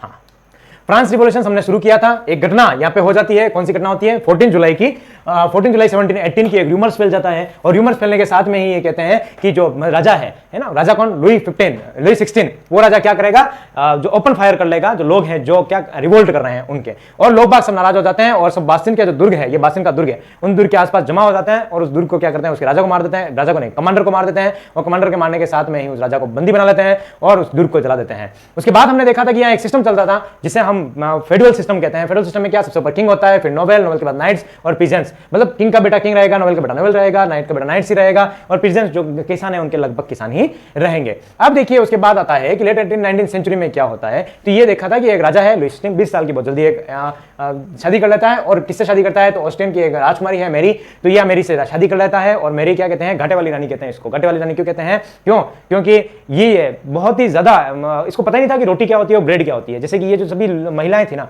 वो रिवोल्ट करके वर्साई के महल के नीचे आई, और वर्साई के महल के नीचे बासिन के दूर के नीचे आई थी, और उसके कहा कि हमें रोटी दो। तो ये कहते हैं ये महिलाएं मूर्ख, रोटी खाने के लिए क्यों कहते हैं, हम इनको तो केक क्यों नहीं खा लेती है। तो इस महिलाओं को ये पता नहीं है कि रोटी सही होती है या केक क्या होता है, या केक सही होता है। तो ये हमने देखा था, और उसके बाद हमने सिचुएशन देखी थी कि 90% जो लोग हैं वो उनके पास वर्कर्स हैं, और कुछ ही 90% में से लोग हैं जो कल्टीवेशन करते हैं, और 60% जो भूमि है, टोटल 60% वो क्या है, ऐसे नोबेल्स, चर्च और रिचर में पर्सन्स के साथ में है। और उसके बाद में हमने क्या देखा था कि डायरेक्ट टैक्स यहां पे लिए जाते थे। फर्स्ट स्टेट से कोई टैक्स नहीं था, सेकंड स्टेट से कोई टैक्स नहीं था, लेकिन थर्ड स्टेट जो था उससे टैक्स सिस्टम लिया जाता था, और डायरेक्ट टैक्स को टैक्स कहा जाता था। और बाकी इनडायरेक्ट टैक्स जैसे कि टोबैको और सेल्ट, नमक उत्पादन में इनडायरेक्ट टैक्स जो लगते थे वो लगते ही थे। उसके बाद मैंने आपको बताया था कि फर्स्ट स्टेट क्या होता है, सेकंड स्टेट, थर्ड स्टेट। इनमें सबसे बड़ा मेजर फर्क क्या होता है कि इनमें पर स्टेट जो है वो वोटिंग होती थी, पर हेड नहीं होता था। पर स्टेट का मतलब सिर्फ 3 ही वोट होंगे, और हर बार ये दोनों, ये फर्स्ट और सेकंड जीत जाते थे, और थर्ड स्टेट जो पुअर पर्सन थे वो नहीं जीत पाते थे। ये देखिए इस प्रकार से 1 वोट और 1 वोट, है ना। उसके बाद स्ट्रगल ऑफ सर्वाइव, हमने ये देखा था कि जीवन जीने के लिए सर्वाइव कैसे जीवन जीने के लिए हमने स्ट्रगल किया। 1715 में 23 मिलियन लोग थे, लेकिन 1799 में 18 मिलियन हो जाते हैं, और फूड की प्राइसेस जो है वो इंक्रीज हो जाती है, और बाकी जो डिमांड है वो धीरे धीरे डाउन होने लग जाती है। उसके साथ में मैंने आपको बताया था कि किस प्रकार से, देखिए फर्स्ट स्टेट का एक व्यक्ति है जो फर्स्ट स्टेट सेकंड स्टेट दोनों का, थर्ड स्टेट का जो व्यक्ति है वो अपना, ये देखिए इसके फावड़ा है हाथ में, है ना, इसकी तलवार है, और इसके ये जैसे कि क्रिश्चियंस का बना हुआ है, तो इसका मतलब ये चर्च है, ये एक सैनिक है, और ये क्या है, किसान है। तो इस तरीके से दोनों को अपने कंधों पर बिठा रखा, दोनों का टैक्स यही पे करेगा। एक नया, फिर उसके बाद एक नया वर्ग आ जाता है मिडिल क्लास, और मिडिल क्लास मैंने आपको बताया था किस तरीके से होता है। और इस मिडिल क्लास में क्या होता है, बुद्धिजीवी लोग होते हैं, और वो कहते हैं कि कोई भी कानून जन्म से नहीं मिलना चाहिए, उसे पहले से मिल जाना, मतलब पहले से उसे नहीं मिलना चाहिए, वो अकॉर्डिंग टू कॉन्स्टिट्यूशन उसे मिलना चाहिए, सभी के लिए समान राइट्स होने चाहिए। और समान राइट्स होने के साथ साथ में ही जो देवी गुण वाला सिद्धांत है वो सारा हटा देना है। और उसके बाद में हमने देखा था कि क्या है कि ये जो जितने भी 2 व्यक्ति आते हैं, रूसो आता है, और रूसो आने के बाद और मोंटेस्क्यू आता है। तो ये दोनों, मोंटेस्क्यू तो कहता है कि जो पावर्स है उसको 3 भागों में डिवाइड कर दो। किसमें डिवाइड कर दो, एक डिवाइड कर दो आप लेजिस्लेटिव में, एक कर दो एग्जीक्यूटिव में, एक जुडिशरी में। वही रूसो कहता है कि जो गवर्नमेंट है वो कौन करेगा, जो लोकल पीपल्स है वो उसकी रूलिंग करेगी। ये अब यहाँ पे क्या होता है कि ये राजा जो है उसकी एक अलग ही कहानी चल रही है। वो कहता है कि एक नया टैक्स लगूंगा मैं, तो ठीक है, पैसे कम पड़ रहे हैं, एक नया, क्योंकि पैसे तो हमने देखा ही था, अब इतने सारे बैटल्स कर रहा है। एक उड़ता हुआ तीर इसने ये और लिया कि 13 कॉलोनीज थी अमेरिका की, उसको भी इसी ने फ्री कराया, तो पैसे तो फिर घाटा हो गई, है ना। तो इस तरीके से इन्होंने क्या किया, टैक्स, अभी नया टैक्स लग जाता है। अब नया टैक्स क्या डायरेक्ट ये राजा नहीं लगा सकता है, अब डायरेक्ट टैक्स लगाने के लिए उसको असेंबली बुलानी पड़ती है। असेंबली में 3 वर्ग आते हैं, स्टेट और first state, second state, third state. तो 3 व्यक्ति आ जाते हैं, और 3 व्यक्ति क्या करते हैं कि वहाँ पे फर्स्ट एंड सेकंड वाला तो मान जाता है, लेकिन सेकंड थर्ड वाला जो है वो मना कर देता है कि नहीं करना। और थर्ड स्टेट कर रहा है कि अगर ठीक है तुम्हें टैक्सेशन लगाना है तो लगा दो, कोई दिक्कत नहीं है, लेकिन तुम्हें क्या करना है कि पर हेड जो है वोटिंग करनी है, पर एस्टेट वोटिंग नहीं करनी। और राजा क्या करता है, मना कर देता है कि इस तरीके से काम नहीं होगा। तो ये क्या करते हैं कि यहाँ से वॉकआउट कर लेते हैं, यानी कि जो एस्टेट है उसको बाहर निकल जाते हैं। और बाहर निकलने के बाद में ये कहते हैं कि हम तो क्या बनाएंगे, खुद की पार्टी बनाएंगे, नेशनल असेंबली बनाएंगे। और नेशनल असेंबली क्या करती है, नया कॉन्स्टिट्यूशन, और कॉन्स्टिट्यूशन का एक एम क्या होता है कि क्या जो मोनार्की सिस्टम है उसको क्या करना है, डाउन करना है। और साथ में ही इसका कौन लीड कर रहा है नेशनल असेंबली, तो मोरेबियो और अबेसिये, ये दोनों जो है इसको लीड कर रहे हैं। और अबेसिये क्या करता है, एक पैम्पलेट बनाते हैं, और उसमें पूरा बताता है कि ये क्या है, what is the third state. आप लोग थर्ड स्टेट के हैं तो ये पता होना चाहिए what is the third state. और थर्ड स्टेट के साथ में ही लोग उस पर्चे को पढ़ते थे, जोश आ जाता है उसमें। और जोश जैसे आता है तो वो क्या करता है कि बासिन के दूर की ओर चलते हैं, और बासिन के दूर में आग लगा देते हैं, उस राजा को पकड़ लेते हैं, है ना। तो ये सारी देखें, और राजा को पकड़ने के बाद राजा प्रेशराइज हो जाता है कि हाँ यार अब तो साइन करने ही पड़ेंगे। तो ठीक है, राजा कहता है चलो मैं मान लेता हूं, ये मेरा सिग्नेचर कर देता हूं। और इस लेटर पे सारे सिग्नेचर करने के साथ में ही आपको क्या करूंगा, मैं ये साथ दे दूंगा, और हम कॉन्स्टिट्यूशन के अकॉर्डिंग चलेंगे। अब क्या हो जाता है कि फ्रांस जो है कॉन्स्टिट्यूशन मोनार्की तो रहेगा, लेकिन कॉन्स्टिट्यूशन के अकॉर्डिंग मोनार्की रहेगा। और मोनार्की रहेगा तो मोनार्की में उन्होंने क्या किया, 3 भागों में अपने जो पावर्स था उसको डिस्ट्रीब्यूट कर दिया, लेजिस्लेटिव में, एक्जीक्यूटिव में और जुडिशरी में। इन जो राजा के पास थे सभी कार्यपालिका, न्यायपालिका, विधायिका शक्ति, वो 3 भागों में बांट के अब फ्रांस क्या हो गया, कॉन्स्टिट्यूशन मोनार्की हुआ। रिपब्लिक नहीं हुआ है, कॉन्स्टिट्यूशन मोनार्की यहाँ पे हो जाता है। लेकिन इन लोगों ने साथ में क्या किया, 25 लोग से 25 वर्ष से जो अधिक वाले वयस्क लोग हैं वही वोटिंग करेंगे, और एक साथ में जो 3 दिन की जो अपनी जो टैक्स पे कर रहा है उसी लोगों को क्या करेंगे, वोटिंग करेंगे। लेकिन उनको साथ साथ में ये तो काम कर ही दिया, लेकिन उन्होंने क्या किया कि राइट टू लाइफ, जीवन जीने के लिए, स्पीच के लिए, ओपिनियन के लिए, और इक्वलिटी बिफोर लॉ, समानता, जो समान कानून है उसके लिए उनको प्रोवाइड कर दिया। और एक प्राकृतिक चीज बन गई कि उन्हें ये जो फ्रीडम है वो मिल जाए। अब क्या होता है, मोनार्की एंड बिकम रिपब्लिक। अब हम चलते हैं क्वेश्चन मोनार्की से रिपब्लिक की ओर। अब बैकग्राउंड में तो ये सारी बात चली रही थी, लेकिन राजा, पर्शिया का जो राजा है उससे गुप्त संधियां करने लग जाता है। और गुप्त संधियां जैसे ही करता है तो ये क्या है, गुप्त संधियों के बारे में पता पता चल जाता है नेशनल असेंबली को, और नेशनल असेंबली को जैसे पता चलता है तो ये क्या करता है, वॉर कर देता है कि पर्शिया और ऑस्ट्रिया दोनों के अगेंस्ट में ये वॉर कर देता है। और थाउजेंड ऑफ वॉलियंस जो स्वयं सेवक बहुत सारे लोग इसमें इन्वॉल्व हो जाते हैं, और इन्वॉल्व होते हैं, रास्ते में चल रहे हैं तो क्या करेंगे, मार्सिले गीत गाएंगे, गीत गाता है, और गीत गाने के साथ में ही ये मार्सिले जो है वो क्या फ्रांस का नेशनल एंथम बन जाता है। अब नेशनल एंथम तो बन गया, तो लोगों जो उनसे 25 वर्ष से जो कम लोग हैं बहुत सारे क्या है, उनमें भी जोश आने लगता है, जोश आने लगता है तो वो क्या करते हैं कि खुद का एक क्लब बना देते हैं छोटे छोटे, और एक बहुत ही बेहतरीन क्लब सामने आता है, उसका नाम है जेकोबिन क्लब। और जेकोबिन क्लब के बाद में जेकोबिन क्लब जैसे उसके सामने आया, और तो जेकोबिन क्लब का जो लीडर कौन है, रोबेस्पियर। और रोबेस्पियर क्या करता है, इन सभी लोगों को इकट्ठा करता है और 10 मई के दिन सभी को लेकर जाता है राजा के घर के। यहाँ पे कितने ऐसा काम किया, तो राजा के दूसरे पर्शिया के साथ में गुप्त संधि कर रहा है, चलो राजा के जाओ, राजा में जो यूरेशिया का जो महल है उसमें राजा को पकड़ लेते हैं, उनके गार्ड को जितने भी मार देते हैं, और उनको घंटों तक उसमें फिट करके रखते हैं, बंद करके रखते हैं, और असेंबली में एक वोटिंग करते हैं और पास कर देते हैं कि एक तो 21 साल के जो कम है वो सारे क्या करेंगे, वोटिंग दे सकेंगे, और साथ में ही जो रॉयल फैमिली है उसको क्या कर दो, जेल में फिट कर दो। तो ये कर दिया। अब क्या हो गया, राजा भी गया, सब गया, थर्ड स्टेट वाले ही लोग हैं। नेशनल असेंबली अब क्या हो गई, फ्रांस रिपब्लिक। और अब उस नेशनल असेंबली को क्या, कॉन्वेंशंस कहने लगे। अब जैसे कॉन्वेंशन कहने लगे तो अब रोबेस्पियर के दिमाग में जम गई, पावर सब मेरे पास आ गया, तो लाओ मंगाओ, एक ऑर्डर करो गिलोटिन। और गिलोटिन उसने एक ऑर्डर कर दी, और फ्लिपकार्ट से अमेजन से गिलोटिन आ गई, और गिलोटिन आने के बाद धड़ उसने राजा के, नोवेल्स के, सबके कत्ले कर दिए। और गिलोटिन मैंने बताया था ये इस प्रकार की गिलोटिन भाई साहब ने जो इन्होंने ये इन्वेंशंस किया। और रोबेस्पियर कहने लगा कि क्या है, मीट और जो ये ब्रेड होगा इसको हम क्या करेंगे, राशनिंग करेंगे, साथ में आपको जो वेजेस है वो फिक्स दिया जाएगा, और साथ में ही आपको जो सफेद कलर का आटा है वो नहीं खाना है, ठीक है। और ये सारी, और लोगों को बोलने का अधिकार है, और उसको सिटोइन और सिटेइन कहलाने लगे। लेकिन लोग बाग इससे परेशान हो गए, उससे कहा नवरे काम मत कर, तू कर मॉडरेशन काम। और रोबेस्पियर कहता है कि नहीं करूंगा, और नहीं करेगा तो चलो कोर्ट में गए तो अरेस्ट कर लिया तो उसी की गर्दन वहां पे रख के उड़ा दी, है ना। उसके बाद क्या है कि ये तो खत्म हो जाता है, कन्वेंशन भी खत्म हो जाता है, और फिर आ जाता है डायरेक्टरी। और डायरेक्टरी आ जाती है तो डायरेक्टरी में 5 मेंबर सेलेक्ट करते हैं। अब कौन काम कर रहा है, डायरेक्टरी काम कर रही है, डायरेक्टरी के असेंबली काम कर रही है। तो ये देखिए 2 फॉर्मेट में काम कर रहा है। डायरेक्टरी में 5 लोग आ जाते हैं, जिसमें से एक महत्वपूर्ण व्यक्ति कौन है, नेपोलियन। और नेपोलियन धीरे धीरे सारा अपना पावर इन दोनों चारों को इधर से हटा देगा, और जो नेपोलियन सारा पावर अपने अंडर में ले लेगा। और अंडर में लेने के साथ में ही जो महिलाएं हैं, उन महिलाओं ने क्या कुछ काम किया है, तो यस, उन महिलाओं ने भी कुछ ना कुछ काम किया है। तो हमने महिलाओं के बारे में पूरा पढ़ा था, और उसमें से पढ़ा था the social of revolutionary and Republic women जो है उनका एक जो ग्रुप है वो आता है, और बहुत ही बेहतरीन क्लब बनते हैं। जो महिलाएं हैं घर संभालती है, लेकिन वेजेस उनको कम दिया जाता है। अब महिलाएं कह रही है कि हमें भी क्या हो, इक्वल राइट दिए जाए, इक्वल राइट के साथ में कॉन्स्टिट्यूशन जो अधिकार है वो सारे हमें दिए जाए। उसके बाद देखने स्लेवरी यानी कि दास प्रथा हमने देखी थी, अफ्रीका से बहुत सारे दास लेके जाते हैं। Tobacco, Indigo, sugar and coffee के लिए जो दासों को इधर से उधर ले जाता है, और जो बॉर्दे और नानते जो 2 पोर्ट है वहां से इन लोगों को लेके जाया जाता है। लेकिन 1794 में जो लेजिस्लेटिव है उनको फ्री कर देती है, और फ्री करने के साथ में ही लेकिन 10 सालों के बाद ही नेपोलियन फिर आता है, और इन लोगों को क्या करता है, वापस स्लेवरी में नहीं पकड़ के लेके आता है, क्योंकि काम कौन करेगा, ये सब लेके चले जाएंगे। तो फिर ये जो प्लांटेशन जितने भी है वो प्लांटेशन ओनर, उन लोगों को ये समझ में आता है कि ये क्या कर रहे हैं, जो अफ्रीकन लोग हैं, निग्रो जाति के, बहुत काम के हैं, हम इकोनॉमिक इंटरेस्ट के लिए इनका यूज कर सकते हैं। लेकिन अंततोगत्वा 1848 में इनको भी क्या कर दिया जाता है, फ्री कर दिया जाता है। अब रिवॉल्यूशन एवरीडे लाइफ, हमने एवरीडे लाइफ देखी थी, बहुत मौज मस्ती में थे लोग, सब बढ़िया थे, खाना खा रहे थे, ठीक है ना, खेल रहे थे, खेलकूद कर रहे थे, ये सारी चीजें हमने देख ली थी। कंक्लूजन ये निकला कि राष्ट्र एक नेशन, इस फ्रांस की जो क्रांति है, जो फ्रांसीसी क्रांति हुई है, जो फ्रांस रिवॉल्यूशन हुआ है, एक नेपोलियन बोनापार्ट आ जाता है और बहुत सारे इंट्रोडक्ट कराता है, राइनसन से इंट्रोडक्ट कराता है, और सारे जो अलग अलग टैक्सेशन, खराब टैक्सेशन है वो सारे खत्म करता है। और नेपोलियन क्या करता है कि एक नेशंस की थिंकिंग है वो लोगों में डेवलप कर देता है। तो बहुत ही बेहतरीन तरीके का ये अपना चैप्टर था। ओके, चलिए, अच्छा लगा हो चैप्टर तो आप दूसरे लोगों तक भी इसको शेयर करिए, और शेयर करने के साथ साथ में ही आप इंस्टाग्राम पर मुझे फॉलो कर सकते हैं। इसकी PDF मैं बहुत जल्द टेलीग्राम पर डाल दूंगा, और बाकी पढ़ते रहिए, मुस्कुराते रहिए और खुश रहिए। थैंक यू, मिलेंगे बहुत जल्दी नेक्स्ट एक बेहतरीन चैप्टर के साथ में।